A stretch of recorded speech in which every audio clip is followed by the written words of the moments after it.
Hi friends, welcome back our channel. ఈరోజు మనం తెలంగాణలోని అతి ప్రసిద్ధ పుణ్యక్షేత్రం యాదగిరి గుట్టకు వెళ్ళామండి. ఈ అద్భుతమైన ఆర్కిటెక్చర్లో ఆధ్యాత్మిక వాతావరణము ఇంకా ఎన్నో విషయాలు ఉన్నాయండి. ఇవన్నీ మీతో పంచుకోవాలని నేను చాలా ఎక్సైట్గా ఉన్నానండి. మీరు వీడియోని చివరి వరకు చూసి లైక్ చేయండి. అంతేకాదండి, ఇప్పుడు చూడండి, ఎదురుగా కనిపించేదే శ్రీ యాదగిరి లక్ష్మీ నరసింహస్వామి ఆలయం అండి. ఇదే ఈ గోపురం అక్కడి నుండే కొండపైకి నడకదారి ఉందండి. టోటల్గా 400 స్టెప్స్ ఉన్నాయి. ఈ యాదగిరి గుట్ట యాదాద్రి భువనగిరి జిల్లాలో ఉందండి. తెలంగాణ ప్రభుత్వం సుమారు 1200 కోట్లతో దీన్ని పునస్కరించారండి. ముఖ్యంగా గుడి నిర్మాణానికి వస్తే 248 కోట్లు ఖర్చు పెట్టిందండి. అడ్వాన్స్ టెక్నాలజీతో కేవలం 5 ఏళ్లలోనే ఈ అద్భుత నిర్మాణము పూర్తయిందండి. ఇక్కడి స్థల పురాణం ప్రకారం యాద మహర్షి తపస్సుతో పంచ నరసింహస్వామి రూపాలలో జ్వాల యోగ నంద గండ బేరుండ నరసింహ దర్శనమిస్తున్నారండి. అందుకే దీన్ని పంచ నరసింహ క్షేత్రం అని కూడా పిలుస్తారు. ఈ టెంపుల్లో చూడండి, చుట్టుప్రక్కల ప్రాంతం అంతా గ్రీనరీతోనే ఉందండి. ఈ మొక్కలను చాలా బాగా మెయింటైన్ చేస్తున్నారండి. ఇంకో ఇంపార్టెంట్ విషయం ఏమిటంటే, ఇక్కడ అన్ని పేమెంట్స్ క్యాష్ రూపంలోనే తీసుకుంటారండి. సో మీరు తగినంత క్యాష్ క్యారీ చేయండి. కొండపైకి కూడా మనం వెహికల్ తీసుకెళ్ళవచ్చండి. దానికి 500 ఛార్జ్ చేస్తారు.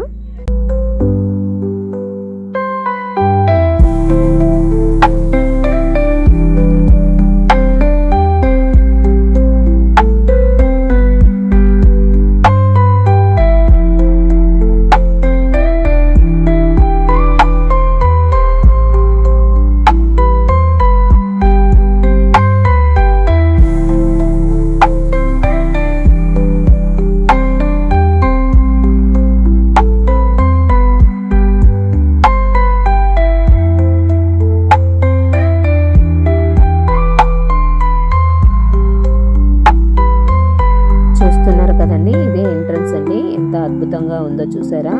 ఆర్కిటెక్చర్ చాలా అద్భుతంగా చేశారండి. ఇలా లోపలికి వెళ్ళగానే ఇట్లా వేణుగులు చాలా అందంగా ఉందండి. ఇలా వెళ్ళగానే కార్ల పార్కింగ్ అండి.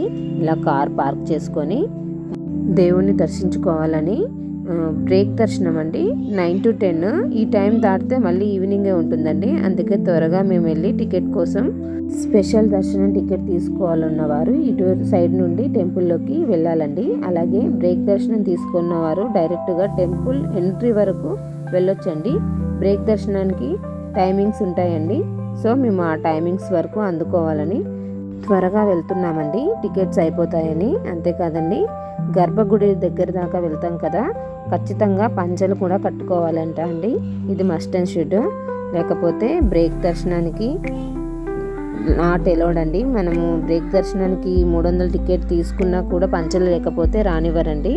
సో పంచెలు అవన్నీ తీసుకొని ఇలా పైకి వెళ్తున్నామండి. నడవలేని వాళ్ళు ఇట్లా బ్యాటరీ వెహికల్ కూడా ఎక్కచ్చండి.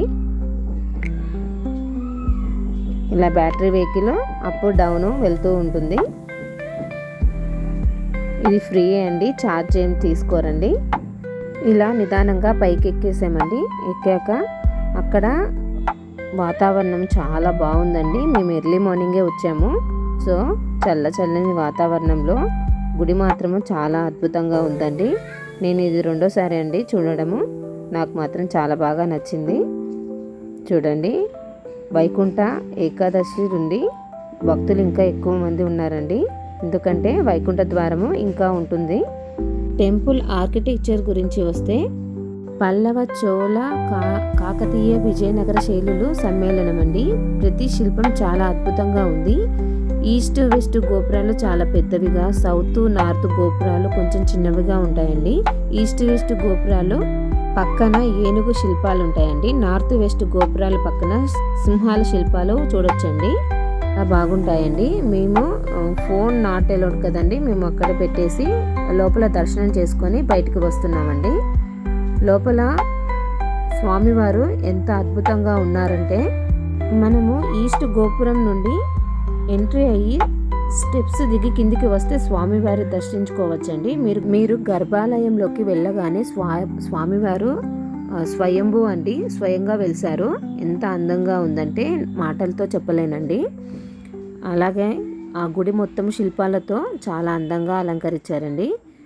లోపల మొత్తం లైటింగ్తో చాలా అద్భుతంగా ఉంది. గర్భాలయము ఎంట్రీలో నరసింహస్వామి అవతారానికి సంబంధించిన కొన్ని సన్నివేశాలు చాలా అద్భుతంగా కనిపించాయండి. మీరు వెళ్ళినప్పుడు తప్పకుండా చూడండి. వెస్ట్ గోపురం నుండి బయటకు వచ్చామండి. వచ్చి ప్రసాదాలు తీసుకున్నాము. వెస్ట్ గోపురం వద్దనే చాలామంది ఫోటోలు దిగుతున్నారండి. ఫోన్లో అలో లేదన్నారు కదా, మరి ఫోన్లో వీడియోలు ఎలా దిగుతున్నారని అనుకోవచ్చు.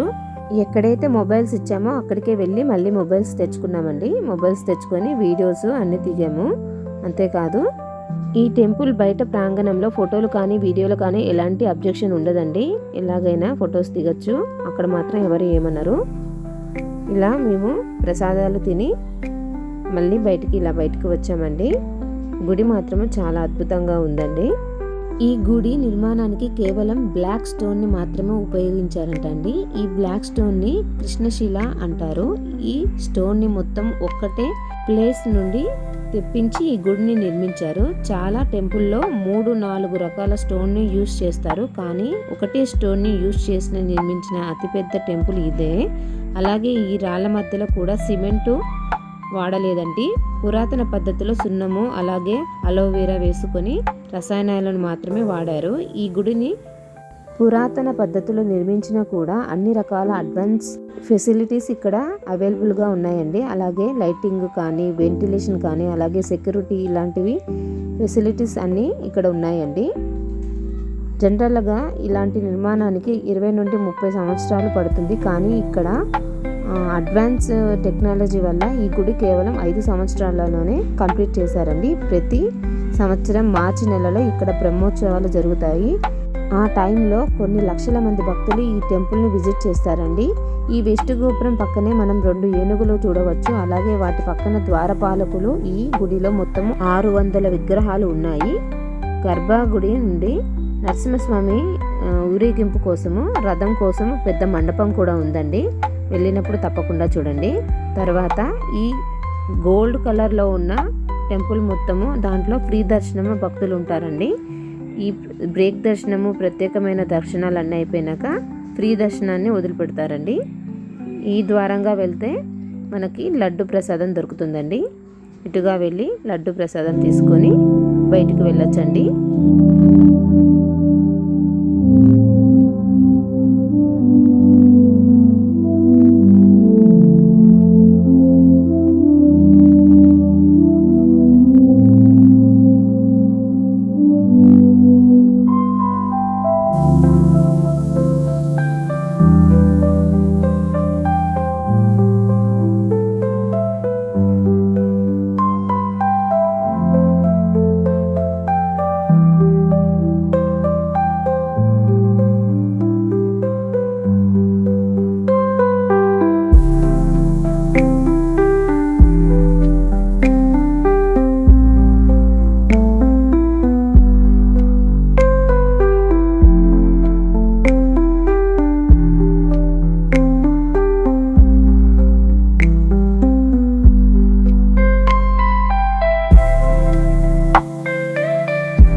మనం ఇలా మరికొన్ని స్టెప్స్ దిగి కిందికి వెళ్ళగానే ఇక్కడ కొన్ని షాప్స్ ఉంటాయండి.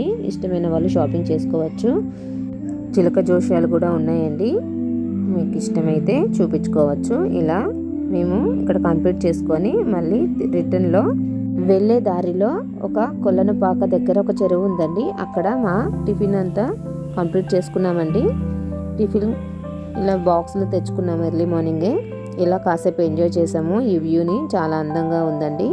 చల్లని వాతావరణంలో ఇలా కాసేపు స్పెండ్ చేసి మళ్ళీ రిటర్న్ అయ్యామండి. యాదగిరి నరసింహస్వామి టెంపుల్ నుండి 20 నిమిషాల దూరంలో స్వర్ణగిరి టెంపుల్ కూడా ఉంది కదండి, దాన్ని కూడా మేము చూసాము. అక్కడ విశేషాలన్నీ నెక్స్ట్ వీడియోలో చెప్తాను. Thank you for watching.